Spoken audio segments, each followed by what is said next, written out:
Haleluya. Kwa nani kama sio kwako mfalme? Yesu Mkono wako ni wewe mkuu sana. Asante Bwana. Mungu unaishi, imba mkono wako, Mkono wako ni mkuu sana. Yesu Mungu unaishi, imba mkono wako, mkono wako ni mkuu sana. Bwana Mungu unaishi, imba mkono wako, mkono wako ni mkuu sana. Mungu unaishi. Mkono wako ni mkuu, mfalme wa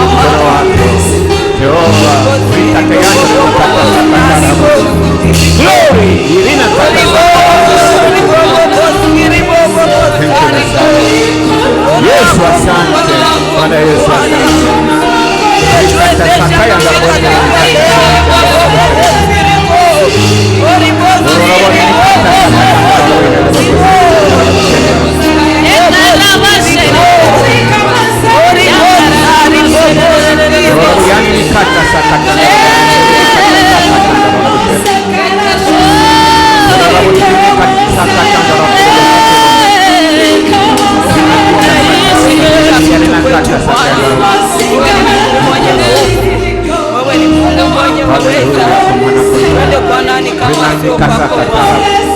Glory.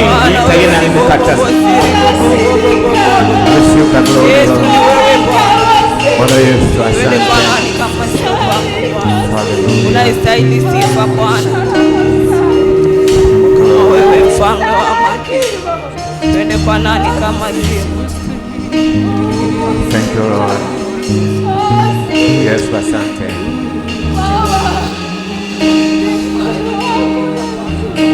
Katika uwepo wa Bwana tunaweza kutulia katika uwepo wa Bwana. Ruhusu Roho Mtakatifu asikizishe neno katika moyo wako, ukuandaa kulisikia neno kutoka kwenye madhabahu ya mwana kondoo. Wakati huu tunapojiunganisha na kiti cha enzi ya mwana kondoo, madhabahu ya mwana kondoo akitie mkono wa kuume, Yesu Kristo peke yake aliyekishinda kifo akashinda na mauti, aishie kwa milele akisha kutuokoa sisi na kutufanya watoto wake na watumishi wake. Yesu uinuliwe katika mioyo yetu. Roho Mtakatifu sikizisha sauti yako, ukijifunua kwa kila mmoja wetu kwa neno lako jema lishilo lenye kutia uzima katika maisha yetu, linalohuisha wafu na kutufanya kuwa huru, linalotufungua katika mikatale na adha za adui. Kila mkatale ambao adui ametufunga nayo, kila mmoja wetu unaachia katika saa hii kwa uwepo wako na kwa nguvu za Roho Mtakatifu, kwa jina la Yesu Kristo uliyeshinda kifo na mauti, uketie mkono wa kuume. Yesu, hatuna mwingine Bwana ila wewe. Yesu, Roho Mtakatifu tuhudumie. Baba, umemimina pendo lako katika mioyo yetu. Mungu wetu na Baba yetu El Gibor, unazo nguvu kuliko nguvu. Adonai chikarina la kata saka yarilibo yini kata sarilibo yarina kata sikitirelebo shirebo. Thank you Lord.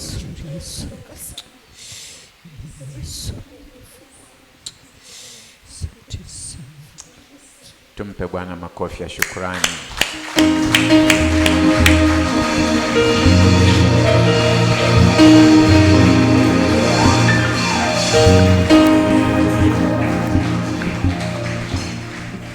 Asanteni sana waimbaji. Kabla hujaketi, mwambie wa kushoto na kulia, wewe bora kuliko mimi. Mwambie na mwingine, wewe bora kuliko mimi. Hii ni salamu njema kwa watakatifu.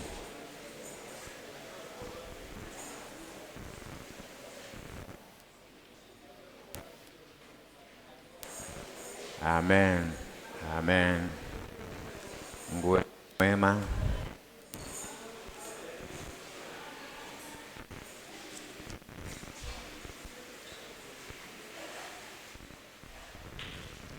Amen. Amen. Naona watu wanaendelea kusalimiana pale kiinjilisti. Amen. Basi kama tulivyosema, tutajifunza maneno ya Mungu. Leo hii tulikuwa tumekusudia mgeni mmoja wapo atuhudumia asubuhi hii, lakini ta safari saa 1 usiku Mafinga kule Iringa. Amesafiri usiku kucha, amefika saa 3:15 hapa Majani Mapana, nikampokea. Kwa hiyo ikaonekana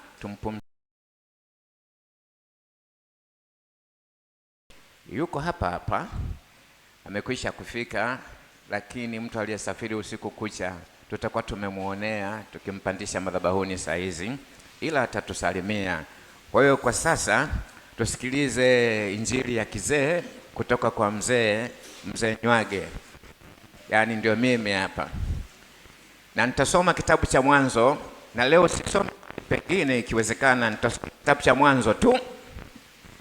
Kitabu cha Mwanzo ni mwanzo wa mambo yote, mwanzo wa uumbaji, mwanzo wa mwanadamu, mwanzo wa taarifa kuhusu Mungu, mwanzo wa vitu vyote, mwanzo wa taifa la Israeli. Haya, tunasoma Mwanzo mlango 45.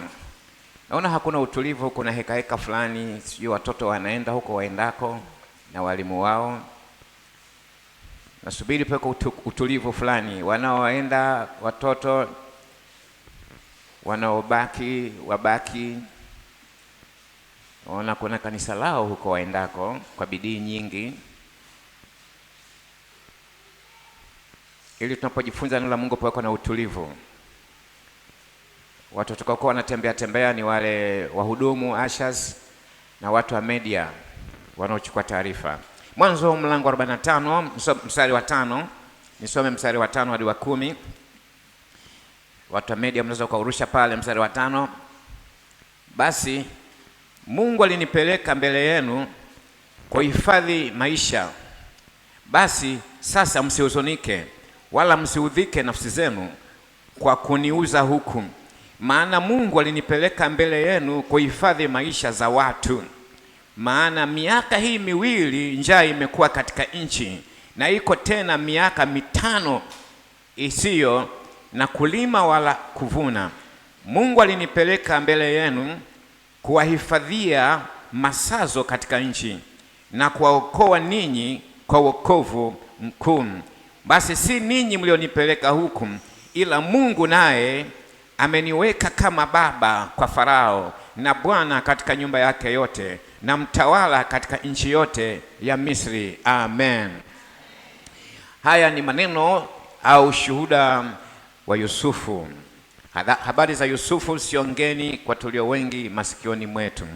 Haya ni maneno ya mwisho baada ya kujitambulisha, akiisha kuwa makamu wa mkuu wa nchi au mtawala mkuu katika nchi ya Misri. Sasa ninachokizungumza leo, Yusufu atakuwa kielelezo. Nataka kuzungumza kuhusu kuwatambua wanaotusaidia kutufikisha kwenye hatima zetu, kutambua wasaidizi wa hatima zetu, kuwatambua wasaidizi wa hatima zetu. Kama unaandika unaweza kaweka na kutambua wasaidizi wa hatima. Kila mmoja wetu kuna mahali Mungu amekusudia afike kwa utukufu wa Mungu.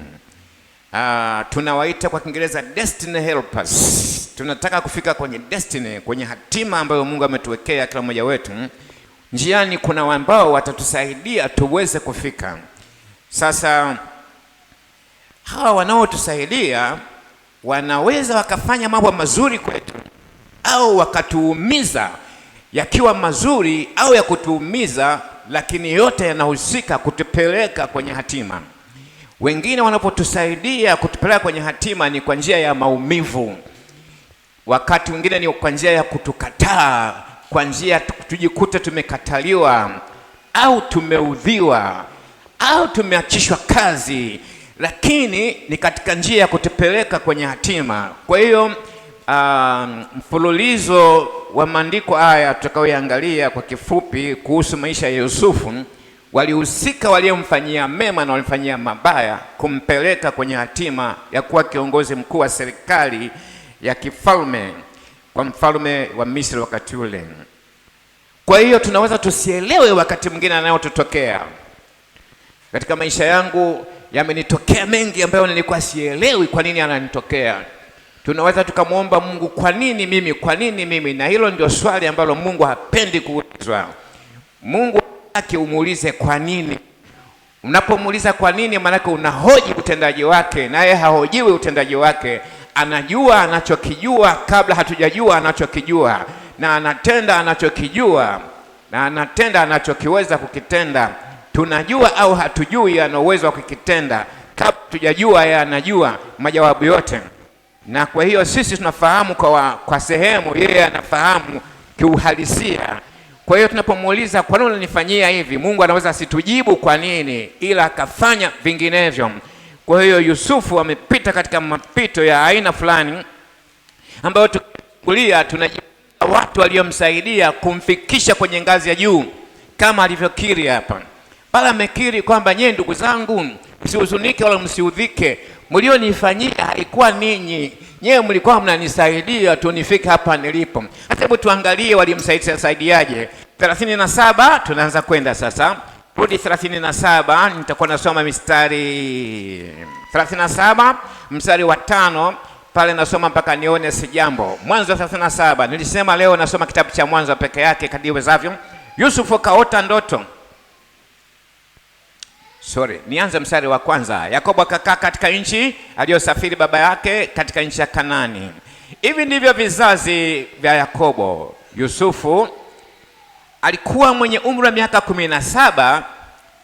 Alikuwa akichunga kondoo pamoja na ndugu zake, na alikuwa kijana pamoja na wana wa Bilha na wana wa Zilpa wa baba yake. Yusufu akamletea baba yao habari za mabaya. Basi Israeli akampenda Yusufu kuliko wanawe wote, maana ni mwana wa uzee wake, akamfanyia kanzu ndefu. Ndugu zake wakaona ya kuwa baba yao anampenda kuliko ndugu zake wote, wakamchukia, wala hawakuweza kusema naye kwa amani. Kwa hiyo baba yake alikuwa destiny helper, msaidizi wa hatima, wa kumpendelea huyu ili wale wamchukie, ili wamfanyie kibaya, ili kibaya kimpeleke kwenye hatima. Yaani kitendo cha babake kumpenda kuliko wengine ambalo ni kosa. Mzee Israeli watoto wote amewazaa yeye. Sasa kwa nini apende mmoja kuliko wengine? Hilo lilikuwa kosa. Pamoja na hilo kosa lilimfanya wale ndugu zake wengine wamchukie. Kitendo cha ndugu zake kumchukia, hicho ndio kilifanya wale ndugu zake wanaomchukia wamsaidie kwenda kwenye hatima. Singefika. Yaani ilitakiwa wamchukie ndio afike kule aendako. Kwa tunaweza tukawalaumu sana kina Rubeni, Yuda, Lawi, hasa Yuda ndio alikuwa na plani mbovu kama tutakavyoiona hapa mstari wa 17. Kwa hiyo wanaotusaidia wakati mwingine ni wale wanaotuudhi, ila wanatufungulia mlango twende mahali sahihi. Usifanye haraka kulalamika au biashara fulani ikifa. Pengine hiyo haingekupeleka kwenye hatima, kuna kilicho bora zaidi, lakini kilicho bora zaidi hakiwezi kuja wakati iki feki kipo.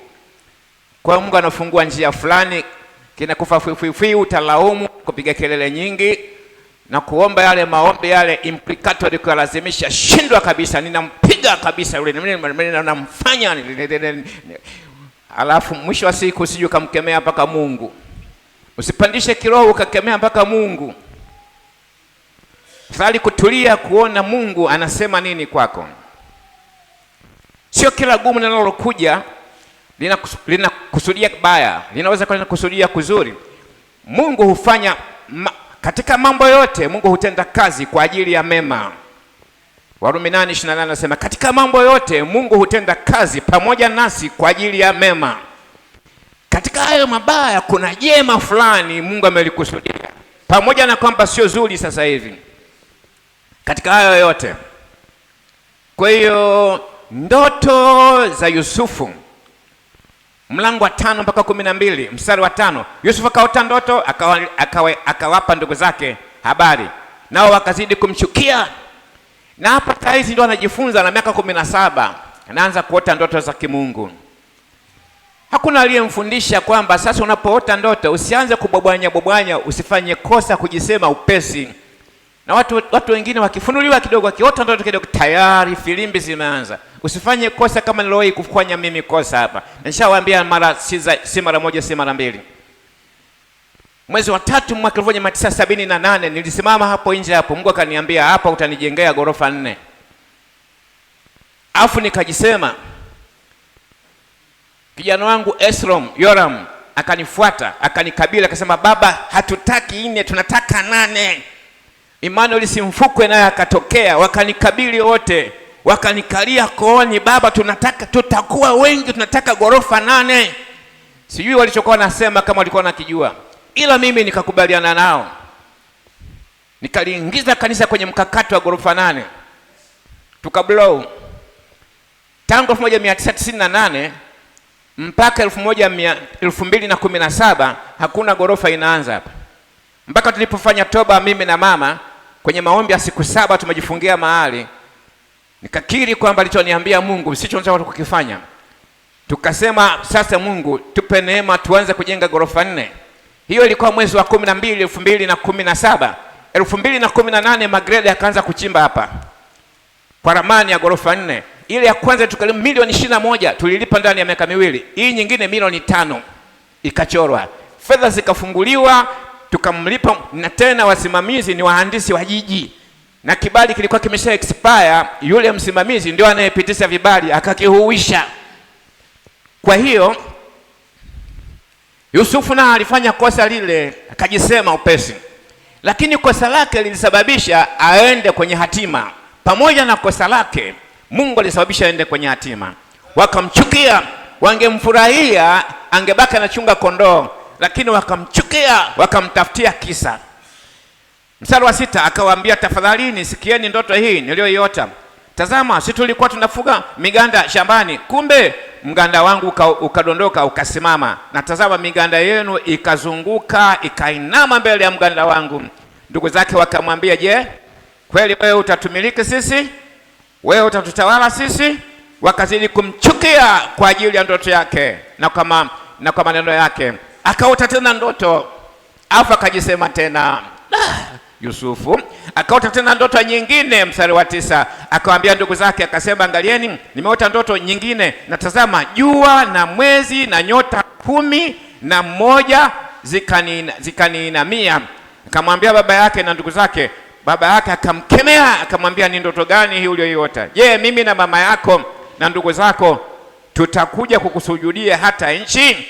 Ndugu zake wakamhusudu, bali baba yake akalihifadhi neno hili.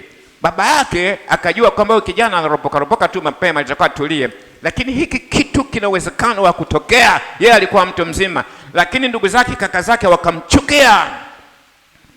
Na maana kwamba hapa tutakuwa watumishi wake, tumuinamie. Na ndivyo ilivyokuja kutokea baadaye. Kwa hiyo pamoja na hivyo, wale kaka zake wenye kumchukia ndio walikuwa wasaidizi wa kumsogeza kwenye hatima yake.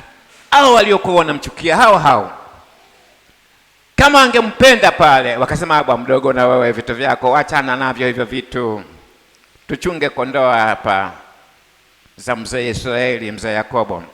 Mstari wa 17.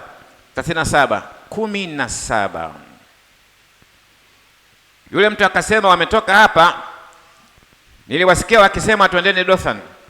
Sasa babake kamtuma, ndugu zake walienda, yeye alibaki nyumbani. Ndugu zake walienda kuchunga mbali, walikuwa wanaenda safari ya siku 3, wanaweza kukaa hata miezi 2, wanaenda na vifaa vya kula, wanapika huko huko. Kwa hiyo akawatuma, baba yake akamtuma wapelekee chakula kaka zake huko wanakochunga. Akawatafuta kwa kosa, ndio akamuuliza mtu, akamwambia wameenda Dothan. Basi Yusufu akafuata ndugu zake, akakuta huko Dothan. Wakamuona toka mbali, na kabla hawajakaribia wakafanya shauri juu yake ili wamuue. Shauri linafanywa hapa ili wamuue. Wakasemezana wako wao, tazama yule bwana ndoto anakuja, haya twende tukamuue na kumtupa katika birika mojawapo. Sisi tutasema mnyama mkale amemla, kisha tutaona zitakuwaje ndoto zake. Wakakusudia kitu kibaya zaidi ili wamuue. Lakini sasa mstari wa 21 nitakusimulia hadithi yake ilivyo. Kaka kwanza kuzaliwa ni Ruben, na huyu Yusufu ni wa pili kutoka mwisho. Nyuma yake kuna Benjamin. Ndogo sana, wamepishana kwa miaka mingi kati ya Ruben na Benjamin. Na wale wengine wote wale baba anawajua kwamba kaka yao ndiye atakayekuwa anawaelekeza. Kwa Ruben ikamjia akili kwamba hapana, wadogo zangu hawa wanataka tumuue, lakini huyu ni damu moja, tuna baba mmoja, huyu ni ndugu yetu, hatuwezi kumuua tukamwaga damu ya ndugu yetu, hii itakuwa hatia. Akamwambia hapana, tusifanye hivyo, tusimuue sisi. Cha kufanya hapa ni nyikani, hapa pana shimo moja hapa, tumtie huko kwenye hilo shimo, atakufa mwenyewe. Alafu tutakachokifanya, tutatoa vazi lake, tutamchinja kondoo au mnyama, tutalimiminia damu, tutamrudishia baba yake kwamba mwanao kaliwa na mnyama, lakini sitoka hatujamua wenyewe, tumemtia huko shimoni afe mwenyewe. Wakakutana na plani ya kaka mkubwa, hiyo ilikuwa plani A, kwamba tumtie shimoni.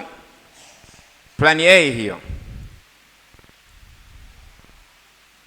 Kwa hiyo Ruben akawa amewaza kwamba baada ya kumtia shimoni atawatoroka wenzake wadogo zake, atazunguka, atamvua kutoka shimoni yule kijana na kumwambia kimbia, rudi kwa baba yako, kimekusudiwa kitu kibaya. Kwa hiyo akajificha, akawatoroka. Alafu wakati amewatoroka ikaja plani B.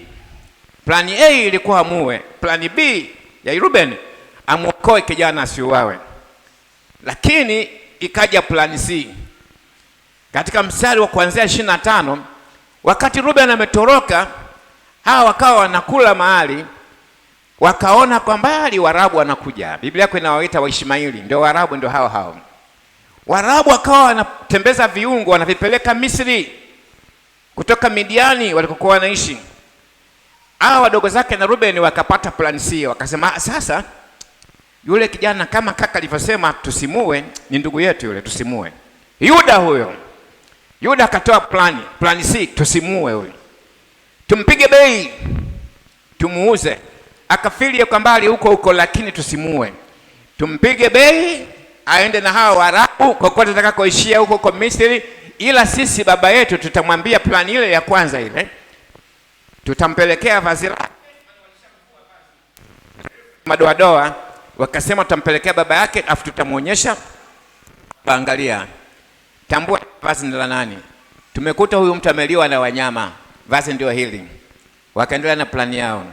Kwa wakawaendea, wakamvua Yusufu.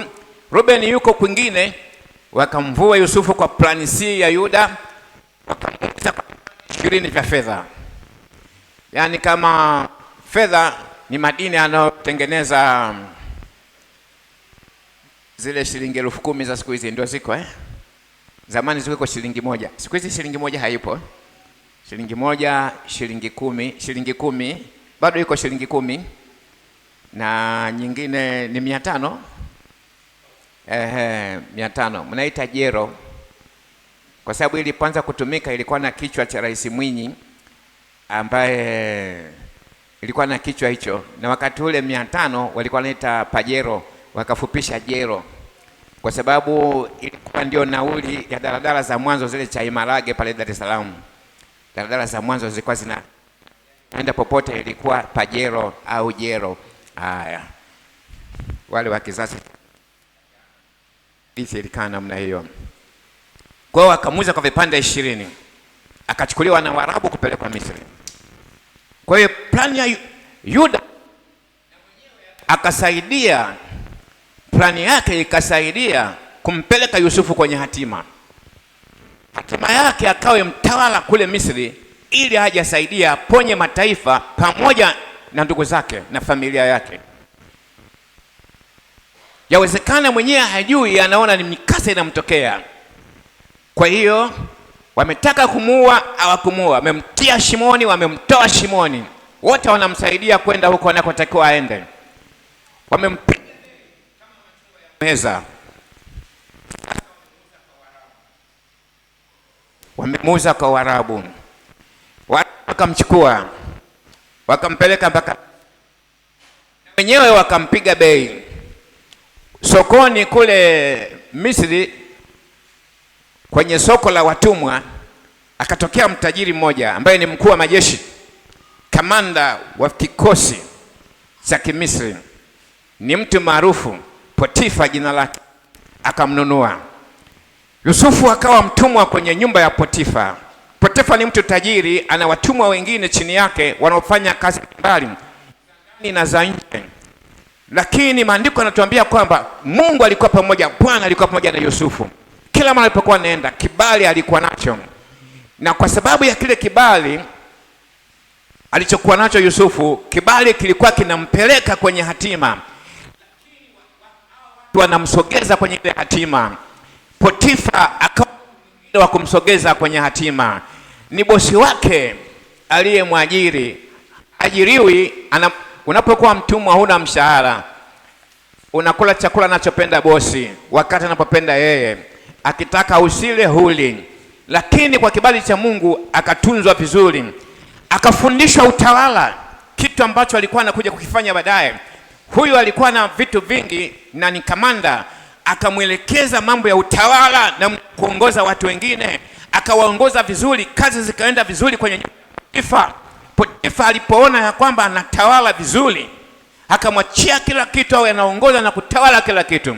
Watu wa jikoni, watu wa shambani, wanaofua, wanaopika, wanaofanya vitu vingi, wote wanaripoti kwa Yusufu, na akatawala vizuri. Ya kwanza utawala ni kwa Potifa.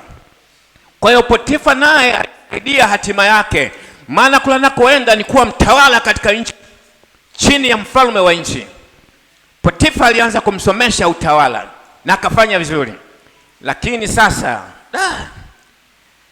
kuna mtu mwingine hapa baada ya Potifa, mlango wa 39 mstari wa 6 na kuendelea 39. Hapa ndio pana hadithi nisioipenda sana.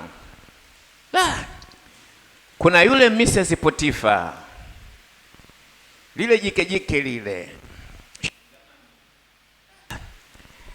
Yusufu,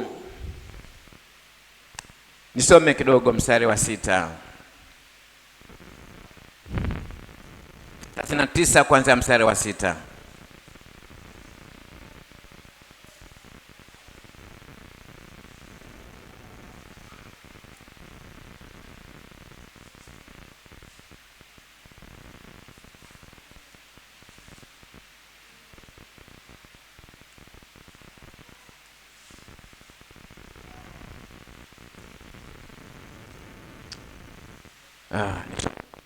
Mstari wa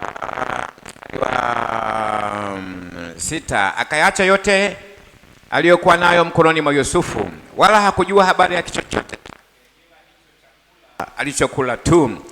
Yaani huyu bosi kamanda, yeye alijua tu nitaona chakula mezani, mambo mengine yote Yusufu anasimamia. Na Yusufu alikuwa mtu mzuri na mwenye uso mzuri. Kosa, he was a handsome boy. Yusufu alikuwa kijana handsome. Sasa angekuwa msichana mngemwita pisikali, siku hizi mnaita pisikali. Sasa mvulana sio mnamwitaje? Sio, mimi sijui lugha zenu. Kama msichana ni pisikali na mvulana akiwa handsome mnamwitaje? Pisibutu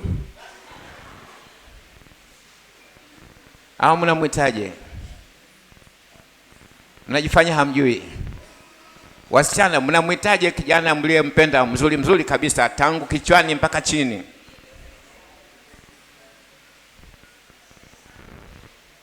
Simseme. Nani ampelekee mikrofoni moja alafu aseme nisikie kabisa. Kachukue mikrofoni, sema kabisa, tangaza mnavomwita. Binti moja, chukua mikrofoni pale.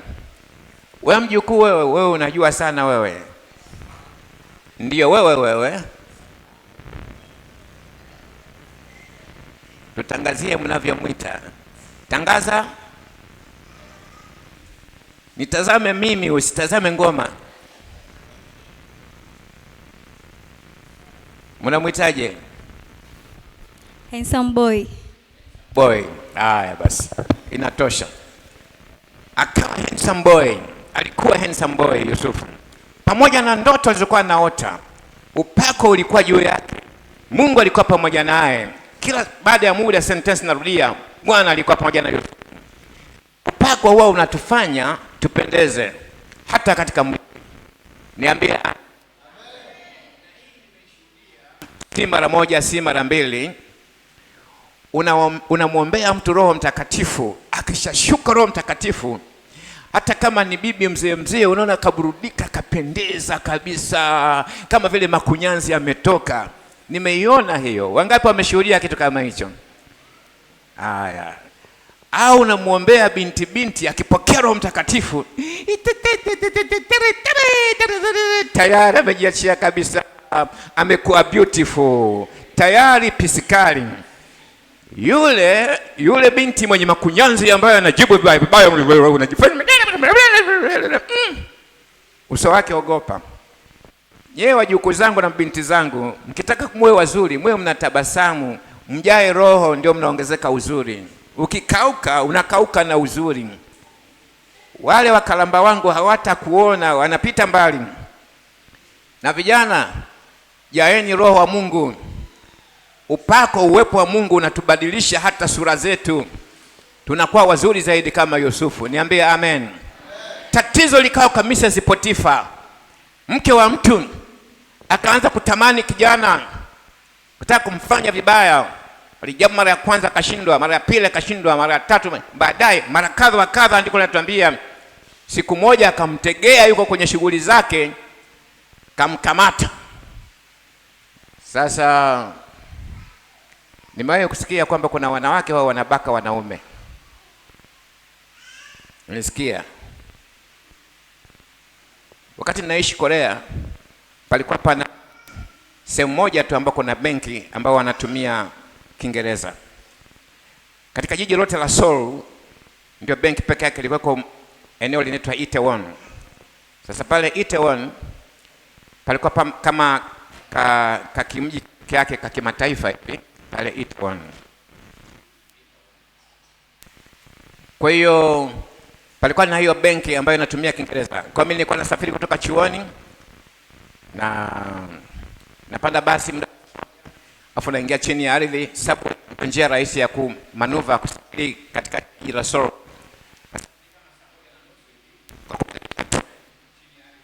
Afu nikiibuka, ninapotokeza tu benki hiyo hapo mbele, sitembei sana tacha zangu.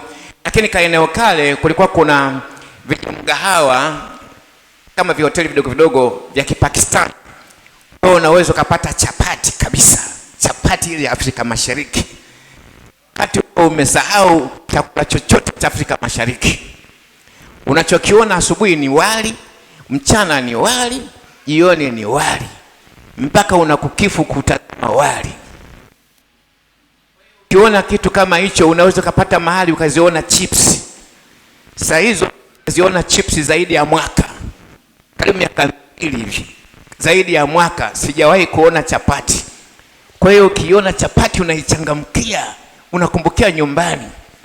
Kulikuwa hakuna maandazi au vitu vingine, lakini chapati ilikuwa inaweza kupatikana.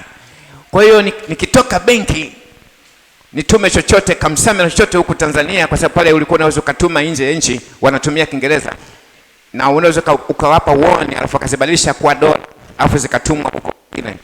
Sasa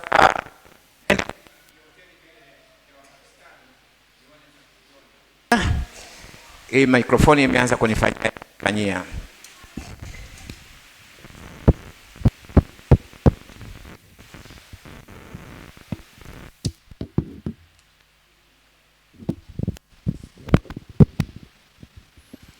Lakini kuna rafiki yangu alikuwa padri kutoka Sri Lanka, anaitwa Upulu Gatuga Mpola. Alikuwa rafiki yangu sana, Upulu Gatuga Mpola.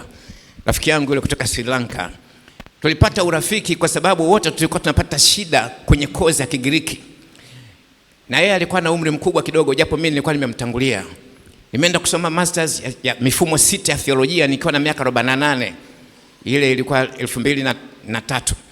Kwa hiyo kuanza kujifunza lugha nyingine ambayo ni compulsory, ukifeli Kigiriki huwezi kupata cheti. Kigiriki kilikuwa compulsory, ilikuwa ni lugha ya lazima ujue, kwa sababu Agano Jipya limeandikwa kwa Kigiriki, ndio unaweza kutafsiri ukiweza kufahamu Kigiriki. Kwa hiyo kujifunza grama ya Kigiriki katika umri ule lilikuwa jaribu lingine gumu sana. Na wakati huo nilikuwa naongea Kibena, Kiswahili, Kiingereza, Kishona na Kindevele kidogo. Sasa tumbukiza lugha nyingine ya 6 kwenye kichwa, jambo lilikuwa gumu. Na yule mwenzangu ndiye alikuwa na struggle, kwa tukawa marafiki. Nikafanya mtihani wa kwanza wa Kigiriki nikapata 4 ya 10, test ya quiz ya kwanza. Nikafanya ya pili nikapata 6 ya 10, nikaona mwendo sio mzuri. Nimejifunza kufeli na nimejifunza kufaulu. Wale ambao wamewahi kufeli darasani niulize mimi. Niliwahi kupata 0 ya 100 siku moja kwenye mtihani wa hesabu chuo kikuu cha Dar es Salaam. Kwa hiyo naifahamu 0 na yenyewe ni alama kama 100 ilivyo nayo ni alama. Ila huwa nasema heri 0 takatifu kuliko 100 takataka au takachafu. Kwa 0 nayo wale wanafunzi mnaelewa vizuri, sitaki mpate 0, lakini heshimu 0 maana yenyewe ni sehemu ya alama. Alama zinaanzia 0 mpaka 100. Sasa baadaye nikampata mwanafunzi kutoka Ethiopia. Yule kijana alikuwa na miaka 25, mdogo hivi, anajua haraka sana. Kwa hiyo tukawa tunasoma wote. Nikaanza kuzibuka. Nikapata 8 ya 100, nikapata 9 ya 100, nikapata 9 ya 10, 8 ya 10, 9 ya 10, 10 ya 10. Tukamaliza, nikapata B ya Kigiriki, nikafaulu. Mwisho wa siku. Kwa hiyo Upulu Gatuga Mpola akaniambia kwamba brother, ukienda pale Itaewon, hakikisha ukiingia benki, ukitoka benki ingia kwenye subway, panda treni, rudi. Panda treni unashuka Sangbong, kutoka Sangbong unapanda basi unakuja Yangpyeong, ambako chuo kilikuwepo katika kijiji kinaitwa Ashenri. Kwa hiyo akanitisha, akaniambia pale kuna mabinti wa Kikorea wanajua taekwondo. Wakiwa wanatembea kule mbele, ukiwatazama utadhani ni wavulana. Walivyovaa suruali zao na blauzi zao, ukiwatazama mgongoni kwa mazoezi ya taekwondo, wamekaa kama wanaume. Wanakutokea wane, wanakubeba, wanakupeleka wanakokubeba, wanakubaka afu wanakunyang'anya kila kitu, wanakutupa huko nje. Niliogopa. Tangu siku hiyo nikaachana chapati za Kipakistani. Nikitoka kwenye treni naingia benki, nikitoka benki naingia chini kwenye treni, huyo narudi zangu chuo, niwe salama, mtoto wa baba, mtoto wa wenyewe. Sasa ili lilikuwa limoja tu, ili mama, wala sio wengi. Lakini litaka attempt kumtenda vibaya kijana akatimiza andiko ambalo Paulo ametuambia. Paulo akasemaje? Ikemeeni zinaa. Ikemeeni zinaa. Inapokuja kwenye issue ya zinaa, achana na kiroho. Usipandishe kiroho chochote.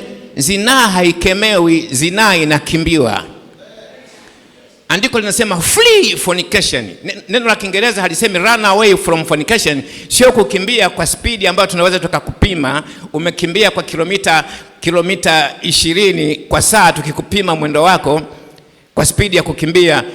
Inasema flee, manake kimbia kwa mwendo ambao hatuwezi kupima. Ni speed ambayo haipimiki, ni supersonic speed. Ni speed kuliko speed ya mwanga, ambao ni 3 mara 8 mara 10 kwa kipeo cha 8 mita kwa sekunde. Ndio mwanga unasafiri kutoka kwenye jua maili milioni 93 kuja kugonga hapa chini. Tuache na hiyo physics. Kwa hiyo ili jike likataka kumbaka kijana, lakini na lenyewe likawa msaidizi wa hatima ya Yusufu. Maana bila lile jike kumtaka kijana ambaye ni mzuri, angebaki pale anaendelea kufundishwa utawala milele. Anatakiwa aende gerezani, kule ndio kwenye kutafsiri ndoto, sio hapa. Kwa hiyo la jike na lenyewe limemsogeza ili kusudi ipatikane sababu aende gerezani. Jike na lenyewe likawa destiny helper, likasaidia hatima ya Yusufu afike kwenye hatima yake. Silipendi, lakini lilisaidia. Sasa tatizo ni kwamba silipendi lile jike la Potifa. Kama ningekuwa nao na uwezo nikaliona hapo, nikalizibwa vibao viwili vitatu hivi, shindwa kabisa. Au mwingine angesema wewe nimemtaka haribu kijana, shindwa na ulegee, wengine wanasema. Lakini pamoja na hayo madhara yake, na lenyewe lilimsogeza Yusufu, kwa sababu lilikuja likadanganya, likamwambia mume wake, umemleta Mwebrania huyu kufanya nini hapa? Amtaka kunidhihaki. Angalia koti lake hili hapa. Wakati tunakurupushana hapa, akakimbia akaacha na koti. Ataka kunifanya vitu kibaya, wakati lenyewe ndio litaka kumfanya kijana vibaya. Akageuza akasema, kijana nataka kumfanya vibaya. This is very sad. Kitu kibaya sana. Bosi aliporudi akamwamini mke wake, akaamini uongo. Mke anaaminiwa, hataki kudanganya. Wanaume wanadanganywa sana. Mke akisema, wanaume wanadanganywa sana. Wanaume ni kama mtoto mdogo. Kamulize Samsoni kilichomtokea kwa Delila. Jike la Kifilisti likambembeleza mapajani, likamkuna kichwani, kasema siri zote, siri za upako, kanyolewa vishungi vyote 7 namba ya ukamilifu, likawa goi hoi, likangolewa macho.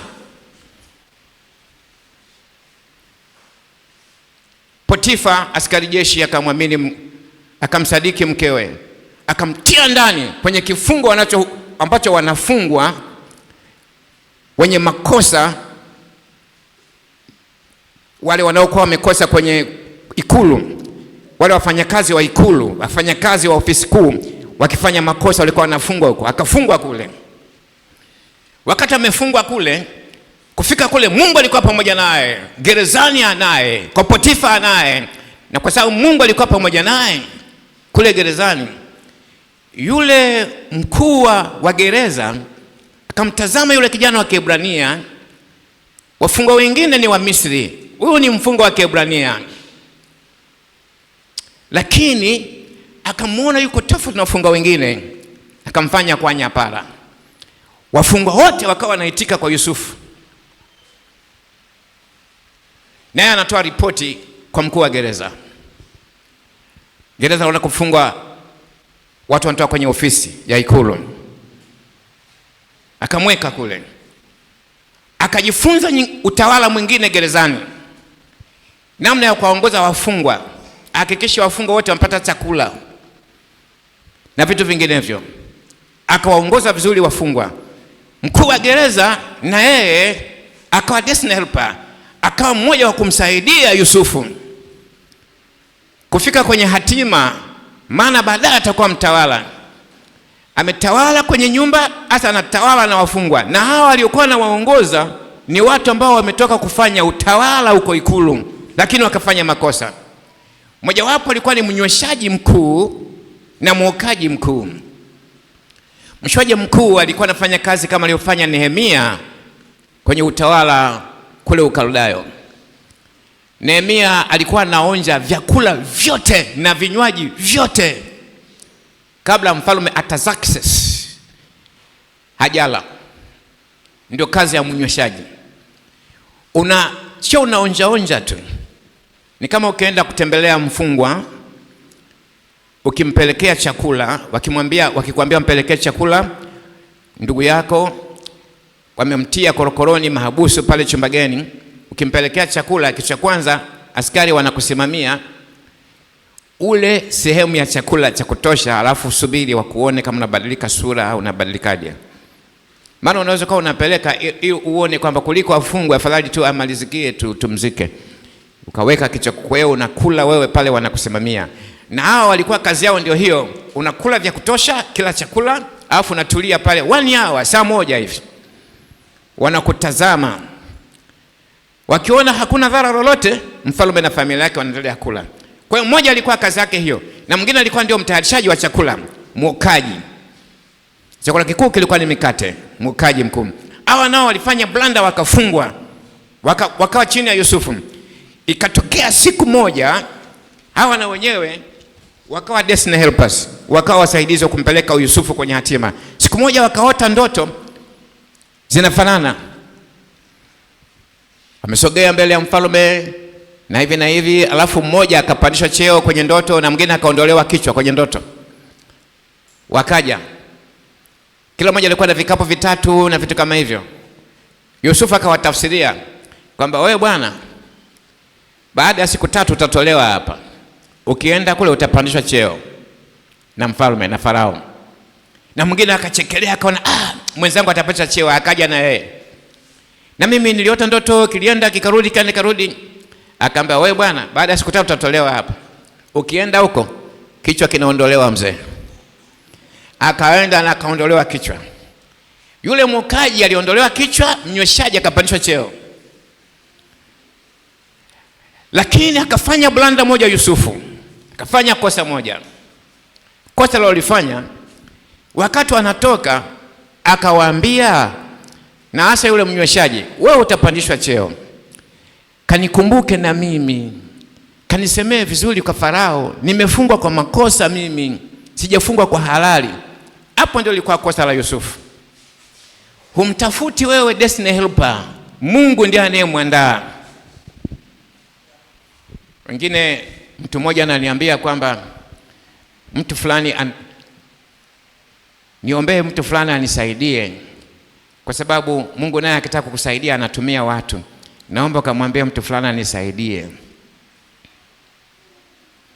Mungu anatumia watu ndio, lakini huwezi kwenda, sio jukumu lako kwenda kumwambia Mungu akutumie wewe hapa, unisaidie kwenye hii. Mungu anajua wa kumtumia. Kama lile jike lilikuwa destiny helper. Kwa hiyo Yusufu alipotafuta yeye mwenyewe, akabandikwa miaka 2 zaidi gerezani. Yule mnyweshaji alipotoka akamsha cheo, kwani alimkumbuka Yusufu, akamsahau. Kwa nini? Yusufu atafuta njia yake mwenyewe. Mungu alikuwa na njia yake ya kumtayarishia watu wa kumsaidia. Ikafika wakati mwishoni mwa mambo, Farao akaota ndoto. Wakati umekaribia, ndio Farao mwenyewe akaota ndoto 2 zinafanana, moja masuke, nyingine ng'ombe wanene, alafu wanakuja wembamba 7. Alafu wale wembamba wanawala wale wanene. Unaota ndoto ng'ombe wembamba 7 wanawala ng'ombe 7 wanene. Alafu masuke ya ngano yanatangulia aliyoshiba sana, afu yanakuja membamba, afu yale membamba yanawala yanayala yale aliyoshiba, yalionenepa vizuri masuke. Farao kama kawaida yake alikuwa kama Nebukadneza, akaita waganga na watu wote wachawi wa Misri wamtafsirie, wakashindwa. Mnasema nini? Wakadunda, yani ikashindikana, vikagoma. Kisambaa unasema chalema. Kwa hiyo vikakataa, vikagoma. Sasa yule mnyweshaji ndio akakumbuka, ndio nakumbuka sasa kilichonifanya nije hapa. Niliota ndoto na mwenzangu, alafu kuna Mwebrania kule gerezani alitafsiria, ikatokea vile vile. Huyo ana uwezo wa kutafsiri ndoto, yuko wapi? Farao akauliza yuko wapi? Katumwa haraka, Yusufu yuko kule gerezani. Wakamtokea waliomtokea, wakamtoa nguo za kifungwa, wakamvalisha mavazi tofauti. Bila shaka walimuogesha na kumnyoa nywele na kumbalika, samana unaenda kwa mfalme. Ningekuwa mwinjilisi ningekusimulia vizuri zaidi, lakini mimi natosha hapo. Wakamtoa kule gerezani, wakamleta kwa mfalme. Fika pale kwa mfalme, hajaelewa. Mfalme akaanza kumwambia, nimeota ndoto hivi, nimeambiwa wewe hapo unaweza kutafsiri haya, niambie sasa. Kitu cha kwanza akamwambia, sio mimi. Yusufu sentence ya kwanza akamwambia mfalme Farao, sio mimi, lakini yuko Mungu mbinguni ambaye amemjulisha Farao yatakuja baadaye, atakayokuja. Siku hizi napata shida sana kwa sababu wako ambao wanasema ni wao, sio Mungu anayetenda. Wako wanafanya huduma alafu wanajiweka kwenye nafasi ya Mungu.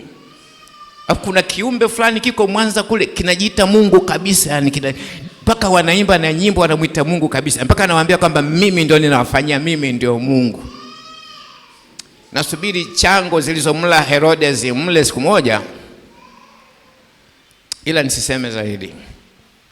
Yusuf akasema sio mimi, kisha kwanza akamtanguliza Mungu, afu akatoa ile tafsiri.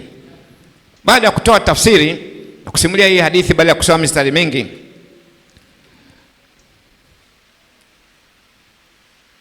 sasa ana miaka 30. Kashikashi zimeanza na miaka 17. Miaka 13 anapita kwenye kashikashi, lakini wamekweko waliokuwa wanamsaidia. Kwa hiyo huyu mnyweshaji ndio wa mwisho kumsaidia toke gerezani afike kule. Alisahau kwanza kwa sababu Yusufu mwenyewe alitaka kutumia njia ya kwake. Sasa mnyweshaji amfikisha pale kwa mfalme. Alafu ametafsiri ndoto. Mfalme akaanza kutoa matangazo makubwa. Baada ya kutafsiri vile vitu sahihi, alafu Yusufu akatoa mapendekezo kwamba mfalme atafutwe mtu atakayeweza kusimamia, ili kusudi miaka 7 itakayokuwa ya chakula kingi pawekwe akiba, ziwekwe akiba kwenye maghala kuzunguka nchi nzima, vilindwe vile vyakula. Maana baada ya miaka 7 itakuja miaka 7 mingine, kutakuwa hakuna mvua, kutakuwa kukame, watu hawatapanda, hawatavuna, kutakuwa na njaa kubwa, sio hapa Misri tu, na mataifa yanayotuzunguka. Chakula kikiwepo, aweko huyo msimamizi, atawagawia watu wako chakula kwa miaka 7 itakayokuwa ya njaa sana.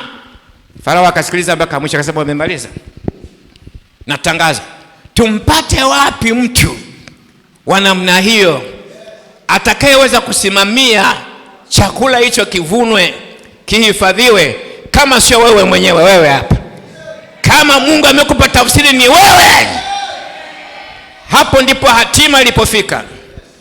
Tangu kuchukiwa na ndugu zake, wakamsogeza, wakamtia shimoni, wanamsogeza, wakamuuza kwa Waarabu, wanamsogeza, akaenda kwa Potifa, wanamsogeza.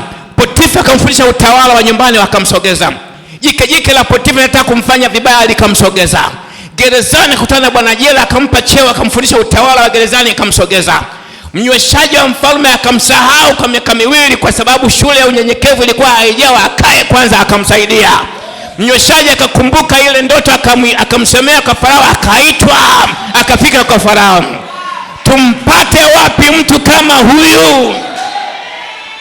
Pale ndio mwisho wenye ushindi. Farao akaamuru pale pale, kutoka kwenye kiti changu tu ndio hutakaa, lakini pete yangu hii ya mamlaka ya kifalme vaa. Kwa neno lako mtatakaa, watasimama. Nchi yote ya Misri, majeshi yote yako chini yako. Kwa neno lako yatapigana, kwa neno lako hayatapigana. Watu wote wako chini yako, vyakula vyote viko chini yako, mifugo yote iko chini yako. Kwa neno lako nchi hii itaenda. Kwenye kiti changu cha enzi mimi nitakaa hapo na mke wangu tu, lakini vilivyosalia viko mikononi mwako. Sasa lakini wewe kijana una miaka 30 hata kuoa hujaoa. We kuhani Potifera, huyo binti yako huyo Asnati, mleta hapa, unamuoa huyu sasa hivi. Akapewa na mke pale pale, akapewa na mke pale. Kuna hadithi nilikuwa najaribu kuchunguza, yule Asnati binti Potifera. Potifera alikuwa ni kuhani katika hekalu kuu la kamji kanaitwa nini? Kanaitwa No. Palikuwa pana mji mmoja ambapo palikuwa pana kuhani wa Mungu Jua. Potifera alikuwa ndio kuhani mkuu kwenye hekalu wanakoabudu Mungu Jua. Binti yake anakabidhiwa kwa Yusufu, mtumishi wa Bwana, na Bwana yuko pamoja naye. Maana yake tukaoe kwa hapa gani? Pogola. Shindwa kabisa. Nimefuatilia sana, nadharia ziko nyingi.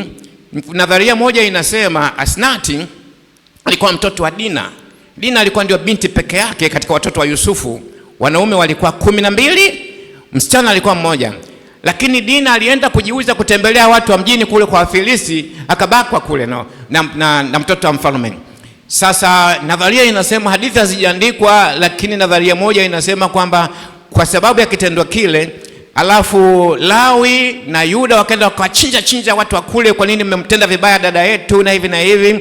Lakini inasemekana baadaye Dina alipotea kule, akaenda kwa Filisti, akakimbilia huko Misri, alafu akazaa mtoto, alafu yule mtoto akalelewa kwenye mtoto aliyezaliwa na Dina ambaye ndio Asnati, akalelewa akaokotwa na kuhani, akawa mtoto wa kumlea na kwa kuhani wa Mungu jua. Sasa hakuna uhakika sana wa nadharia hizo kwa sababu sijaandikwa. Cha msingi ni kwamba hatujui, ila tunachokifahamu ni kwamba Asnati alimzalia Yusufu watoto wawili, Manase na Efraim. Yaliyosalia tuyaache kwenye mabano.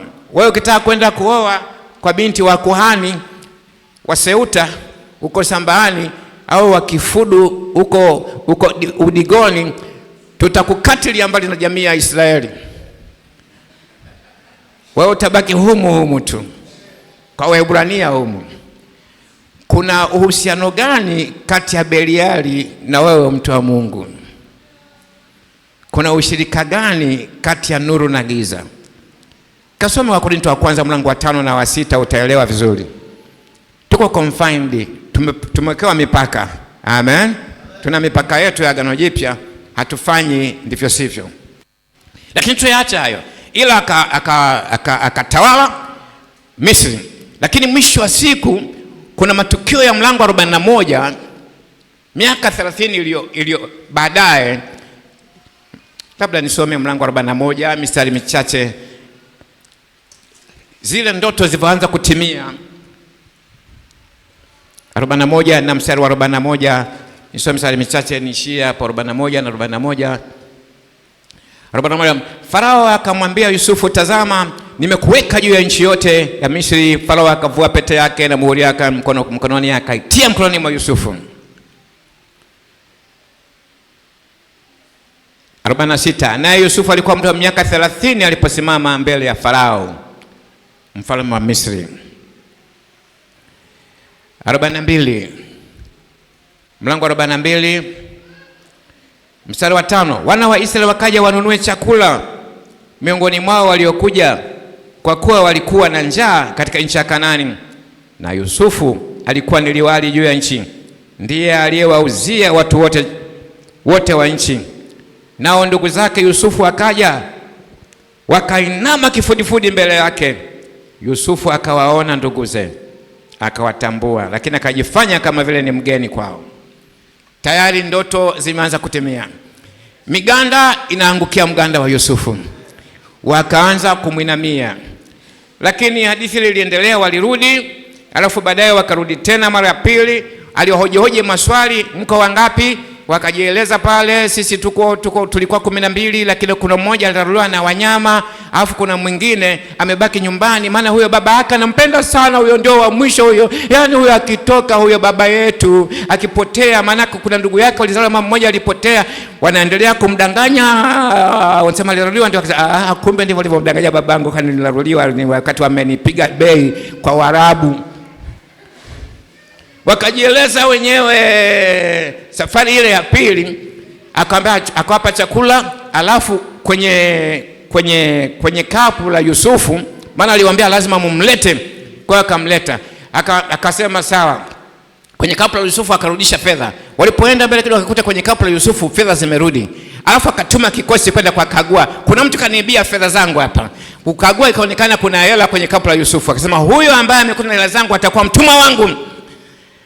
Basi Yuda akajisalimisha, akasema mimi ndio niliweka dhamana kwa baba yetu. Baba yetu ni mzee, huyu ndio mtoto wake wa mwisho anayempenda sana, na mimi nilisema nitahakikisha tunamrudisha salama, kwa sababu yule mtu alisema hatutaona sura yake tusipoenda na mdogo wetu huyo wa mwisho. Sasa tumekuja naye, mimi naomba mimi ndio unifanye kwa mtumwa wako, lakini huyu kijana mwachie aende kwa baba yake, mimi nifanye chochote nitakuwa mtumwa wako. Bwana wangu. Anasujudia pale chini ya Yusufu, sawa sawa na ndoto ya miganda. Yusufu akashindwa kuvumilia, akatoka akaingia chumbani kwake, akalia, akajifuta machozi. Akaja tena, akawaita wote, akashindwa kuvumilia sasa. Akapaza sauti, akalia mbele ya watu wote, akafukuza watumishi wake wa Misri. Akamwambia, mimi ndio Yusufu. Mlikusudia baya, lakini Mungu alikusudia zuri. Sasa mimi ndio ninatawala huku. Sasa sikilizeni, kuanzia sasa mkaniletee baba yangu, nitamweka kwenye nchi nzuri kuliko sehemu zote katika Misri, inaitwa Gosheni, nchi yenye rutuba, mahali ambapo mto Naili unapitisha mifereji yake wakati wote, kuna chakula katika nchi ya Gosheni. Atakaa hapo baba yangu, na nyie mtakaa hapo, nitawalisha maisha yenu yote.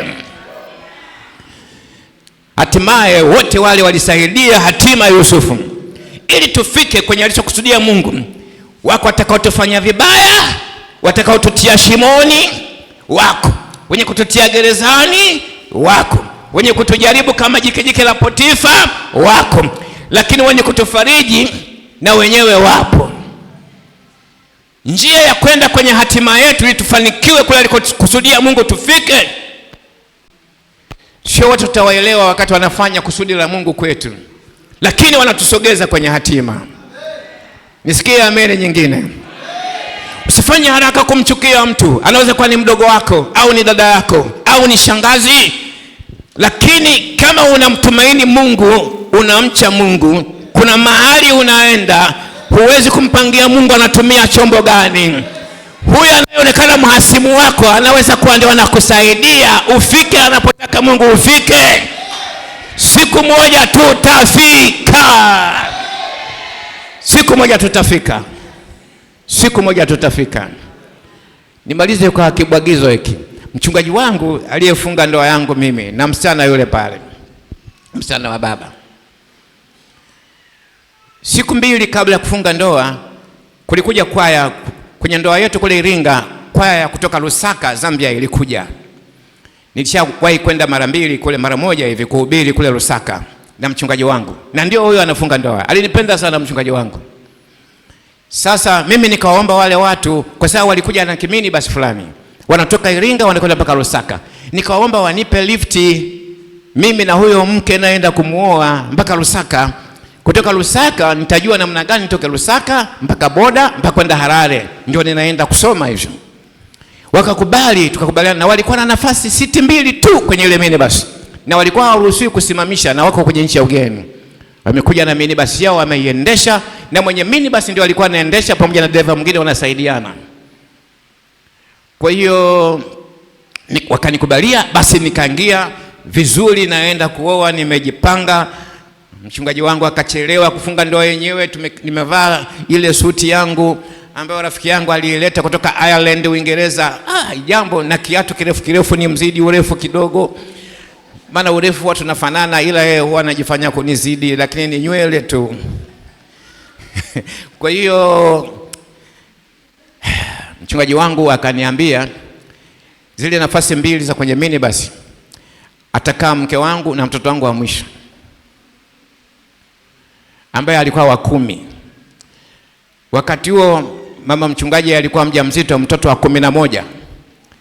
Na mchungaji wangu alikuwa analenga watoto 12 kwa kabila 12 za Israeli. Na alikuwa ananiambia, George, usizuie watoto kuzaliwa, kila mtoto na baraka yake. Ila sasa mimi nilikuwa simuelewe mchungaji wangu, kwa sababu wale watoto walikuwa wanaishi hapo nyumbani. Mama mchungaji wangu alikuwa anaenda kanisani mara moja kwa mwaka, siku ya Christmas. Vitoto vilikuwa vimepangana hivi. Sasa mimi nilikuwa naelewa, sielewi hayo mambo, sielewi sana, sijawahi kuoa, sielewi, ni mvulana tu, lakini sielewi kwamba kila mtoto anakuja na baraka yake. Nikitazama hizo baraka ambazo kila mtoto anakuja nazo, sielewi. Kwa hiyo nikawa sielewi. Kwa hiyo nilikuwa nashindwa kumjibu ndio au hapana, na nyamaza tu. Nikuja kuelewa baada ya kuoa mwenyewe, ndio nikaona akili kumkichwa. Akili kumkichwa. Kwa hiyo mchungaji wangu, mama mchungaji alikuja na basi, lakini akasema hawezi kurudi na basi, ataenda na minibus. Kwa hiyo sasa ikabidi mimi nikate tiketi za ile basi. Tukakuchelewa, tukapata siti za kusimama. Tumefunga ndoa jana, kesho yake Asubuhi nikaenda kufanya wanaita clearing tax, passport zetu zigongwe kwamba hatudaiwi huko TRA pale Iringa. Alafu basi likaondoka saa 11 jioni ile mini basi kwenda Zambia. Sisi tukaondoka saa 1 karibu na nusu usiku ndio umeingia na basi letu. Tumekosa siti, lile basi linakwenda Mbeya. Tukapata siti za kusimama. Maharusi wawili waliofunga ndoa jana wamesimama kwenye basi wanaenda. Lakini wale watu washirika wa kanisa la Mbeya ambako ni hudumu mara nyingi kule Mwanjelwa wakatuonea huruma, wakawa nabadilishana wao kusimama, sisi tukae kwenye siti. Kwa tulisimama muda mfupi tu mpaka kama Tanangozi hivi tukaanza kukaa. Tukafika Mbeya asubuhi kama saa 1 saa 2 hivi. Tulipofika pale stendi sasa ndio ninawaza nafanyaje. Nilikuwa na shilingi 500 nimelipa nauli ya watu wawili, shilingi 300 zimetumika, zimbaki shilingi 200. Noti zile sijakumbuka kuja nazo leo, noti 2 za shilingi 100 bado ninazo kwa ushuhuda. Sasa naanza kufikiriaje sasa, tuna mizigo sasa, tuanze safari. Kama kutoka Iringa mpaka Mbeya tumetumia shilingi 300, hasa tutoke Mbeya twende Tunduma, afu Tunduma tuvuke boda, afu pale tukishavuka boda tubadilishe hela tupate kwacha. Tukishapata kwacha tupande basi. Pale Tunduma kulikuwa kuna basi zilikuwa inaitwa Zambia buses. Kwa hiyo UBZ, United Buses of Zambia. Ile likitoka saa 1 hivi asubuhi, saa 1:15, mnasafiri mchana wote, mnasafiri usiku wote, kwenye saa 6 hivi mnafika Kabwe. Kufika saa 7 hivi mnaingia Lusaka. Alafu pale Lusaka ndio mtafute namna ya kutoka Lusaka kuvuka Chirundu boda posti kwenda Harare. Nikawa napiga hizo hesabu na shilingi zangu 200. Fanyaje hapo? Nikakuta Mzambia mmoja ana troti kule, anaelekea kwenye kituo cha mafuta. Nikamfuata, nikamwambia kunatokea nini? Akaniambia mimi basi yetu ilikosa mafuta, imebaki huko nyuma. Mimi nimetafuta lift, nimekuja hapa nipate mafuta, afu nipate lift nirudi. Wakati tunaongea namsaidia tupate wapi kituo chenye mafuta, tukakuta mimi basi inakuja. Kwa hiyo wale wa Zambia, yule mchungaji wangu na mwenyewe alikuwa destiny helper kunifanya nikomae katika imani na shilingi zangu 500 ili leo niwe na ushuhuda wa shilingi 200 ambazo bado ninazo. Kufupisha ushuhuda, mimi basi kaja mama mchungaji akashuka na mtoto wa 11 akashuka, tukaingia ndani ya mini basi huyo mpaka Lusaka, na baadaye wakatusaidia namna ya kwenda Zambia. Pamoja na patashika za honeymoon yetu pale boda tunalala nje, lakini tulifika. Na pale boda pale ilitokea mtu, mama alizunguka nyuma ya service station kabla hajalala kwenye zege pale service station tunatandika kanga. Akakutana na jitu moja likamgombesha, likamfokea. Mimi nikatoka pale nikaona kuna jitu limeshika fimbo linagombesha mke wangu niliyemwoa siku 3 zilizopita. Unaonaje hapo? Nikamsogelea, akaniambia are you the husband? Nikamjibu ndio. Yule akaniambia kwamba okay, kama mna shida njoni kwangu, nakaa pale. Nimesaidia watu wengi, nikipata shida niambieni mimi nitawasaidia. Anaongea kwa hasira. Usiku Mungu akaniambia kwamba yule aliyemgombesha mkeo ndio nimemwagiza awasaidie hapa boda. Akatulisha asubuhi, mchana, jioni, siku 7. Akawa destiny helper. Kwa hiyo wakati mwingine hatuwezi kujua ni nani ambaye Mungu amemtuma atusogeze kwenye hatima yetu. Usifanye haraka kulaumu. Usifanye haraka kumwombea mabaya. Usifanye haraka. Hutajua ni nani ambaye, na mara nyingi anayekuja kukusogeza atakuja kwa sura tofauti. Hata kuja kwa sura unayoifikiria wewe. Hayo ndio maisha ambayo tumeyaishi kule Zimbabwe, tumeyaishi tuliporudi hapa, tumeendelea kuyaishi mpaka sasa. Mungu huwainua destiny helpers kutufikisha mahali alipokusudia kwa sura ambayo sitatudhani. Simama tumshukuru Mungu.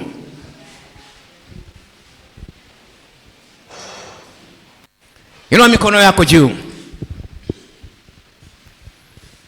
Mungu wetu, Bwana wetu, Mfalme wetu, fuatana nami katika maombi. Sema Bwana Yesu, Bwana Yesu, sina hakika na hatima yangu. Wewe unajua vema. Siwajui uliowatuma kunisaidia nifike kwenye hatima yangu. Wanaweza kuwa ndugu zangu, wanaweza kwa watu wengine, ila wewe unawajua. Wanavyonifanyia mimi naona shida, wengine wananiudhi, wengine wananifanyia mabaya, ila Bwana Yesu, kama hawa umewatuma wewe wanisogeze kwenye hatima yangu, nisaidie mimi kuwatambua hao. Nipe neema niwatambue hao. Nisaidie Bwana, ninapopita pagumu, nisipoelewa, Bwana unisaidie. Siku moja nitaelewa, nami ninajua kwamba siku moja nitafika kwenye hatima yangu, katika huduma, katika kazi, katika biashara, katika kilimo, katika mifugo, kwa namna yoyote ile uliokusudia kuniinua, kunifikisha kwenye hatima yangu. Yesu nisaidie, Yesu nisaidie. Simama pamoja nami kwa utukufu wa jina lako, kwa jina lako Bwana Yesu, amen. Pigie Bwana makofi mazuri.